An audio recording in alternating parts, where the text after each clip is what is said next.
Hi friends, welcome to Vihaan with vlogs. ఈరోజు recipe వచ్చేసి rava cake. Tasty spongy rava cake ఎలా తయారు చేయాలో చూద్దాం.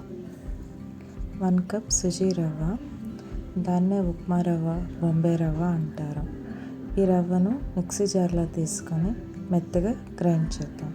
ఎంత మెత్తగా గ్రైండ్ చేస్తే అంత బాగా కేక్ వస్తుంది. దీన్ని ఒక మిక్సింగ్ బౌల్లోకి తీసుకుందాం.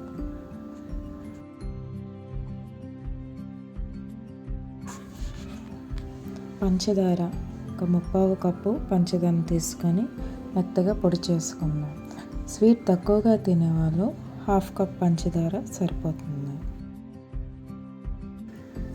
ఈ పంచదార పొడిని కూడా మిక్సింగ్ బౌల్లోకి తీసుకొని కలుపుకోవాలి. మైదా 2 టేబుల్ స్పూన్, దీన్ని వాడటం వల్ల కేక్ బాగా స్పాంజీగా వస్తుంది. Oil 1/2 cup, only refined oil మాత్రమే వాడాలి. పెరుగు 1/2 కప్పు, పాలు 3/4 కప్పు,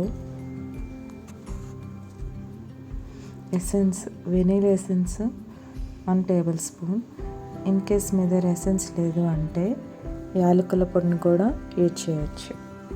వీటన్నిటిని బాగా కలుపుకోవాలి. కలిపిన తర్వాత ఒక 25 నుంచి 30 నిమిషాల వరకు మూత పెట్టి పక్కన పెట్టుకోవాలి. 30 నిమిషాల తర్వాత తీసి చూస్తే ఇలా ఉంటుంది. ఇప్పుడు జల్లెడ గరిటెలో baking powder 1 tablespoon, baking soda 1/2 tablespoon, salt pinch వేసి బాగా జల్లెడ పట్టుకొని చేయాలి. దీనివల్ల ఇది బాగా మిశ్రమంలో కలుస్తుంది. తర్వాత టూటీ ఫ్రూటీ, ఇది ఆప్షనే అండి.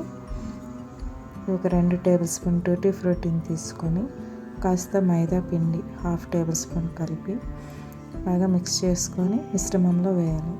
ఇలా వేయడం వల్ల టూటీ ఫ్రూటీ అడుగుకు వెళ్ళకుండా మధ్యలో అక్కడక్కడ తగులుతూ ఉంటుంది. ఎలాంటి ఉండలు లేకుండా బాగా కలుపుకోవాలి. తర్వాత ఆయిల్ రాసిన ఈ కేక్ టిన్లో ఈ మిశ్రమాన్ని వేసుకొని రెడీ చేసుకోవాలి. దీన్ని 3 టైమ్స్ ట్యాప్ చేయాలి.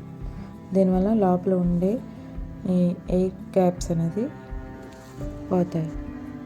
ముందుగానే అడుగు మందంగా ఉండే గిన్నెలో స్టాండ్ పెట్టి 5 మినిట్స్ హై ఫ్లేమ్లో పెట్టి ప్రీహీట్ చేసుకున్నాం. అందులో ఈ కేక్ బౌల్ని పెట్టి ఒక 30 మినిట్స్ మీడియం ఫ్లేమ్లో పెట్టాలి. తర్వాత తీసి చూస్తే కేక్ ఇలా కుక్ అయ్యింది. సరిగ్గా కుక్ అయిందో లేదో స్పూన్తో చూస్తే తెలుస్తుంది. ఇప్పుడు ఇది బాగా కుక్ అయింది కాబట్టి బయటికి తీసి పెట్టి దీనిపైన ఒక తడి క్లాత్ని పెడితే కూల్ అయ్యేంత వరకు ఇలా ఉంచితే కేక్ అనేది సాఫ్టీగా స్పాంజీగా వస్తుంది. 1 అవర్ తర్వాత తీసి చూస్తే ఇదిగోండి, సుజీ రవ్వ కేక్ తయారైంది. ఇంట్లోనే ఈజీగా టేస్టీగా చేసుకోవచ్చు. పిల్లలకి స్నాక్స్గా కూడా చేసి పెట్టచ్చు. Thank you for watching.